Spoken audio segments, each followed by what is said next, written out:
Now, the latest numbers, coronavirus numbers, have been released by the Health Ministry, and there you can see India has crossed 50 lakh cases. In fact, 90,123 cases have been reported in the last 24 hours. So, India crossing that 5 million mark, 50 lakh cases, only the second country to do so after the US.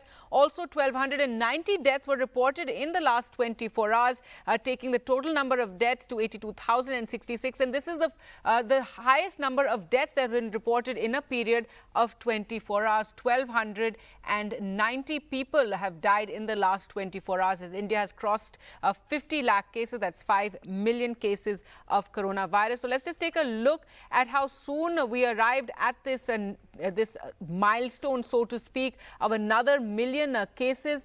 And the first time around, it took us 169 days to reach the first million, then 21 days, then 16 days to reach 3 million.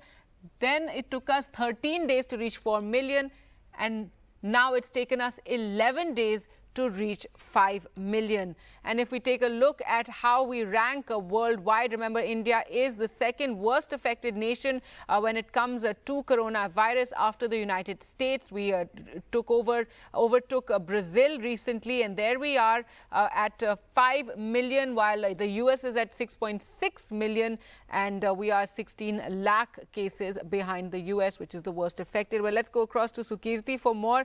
And Sukirti, so we've crossed that 5 million mark, 50 lakh cases of coronavirus in the country, but also worrying is the increase in the death numbers, and 1,290 deaths reported in the last 24 hours. This is the highest we've reported in this period.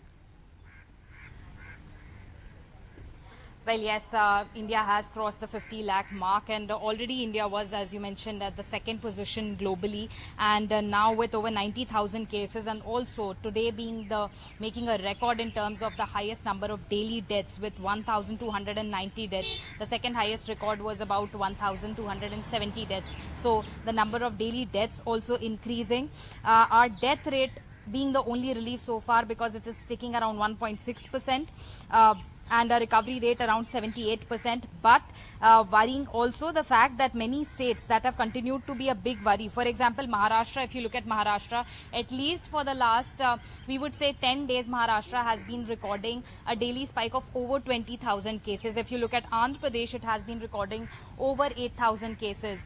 So all of this spike in cases, and even now as I report from outside the parliament, even within the Rajya Sabha MPs have been constantly raising this entire issue of the fact there has been a lack of oxygen availability across several states. Dr. Harshvardhan, the health minister, in the last 2 days, he addressed both the Lok Sabha as well as the Rajya Sabha on this issue, while he spoke about how everything is going well and India is tackling this and all the infrastructure and the resources that have been provided by the center to these states. Today, Digvijay Singh, the Rajya Sabha MP, he just addressed inside the parliament, and he said, if you look at whether you look at Madhya Pradesh, whether you look at the Prime Minister's state of Gujarat, there has been a problem of oxygen availability across several states. There has been a problem with the prices of oxygen cylinders, and all of those points are also being raised in the parliament. So even in the Rajya Sabha, the government's handling of the COVID issue is being currently going on. All the discussions are on. The opposition leaders have been raising questions and especially targeting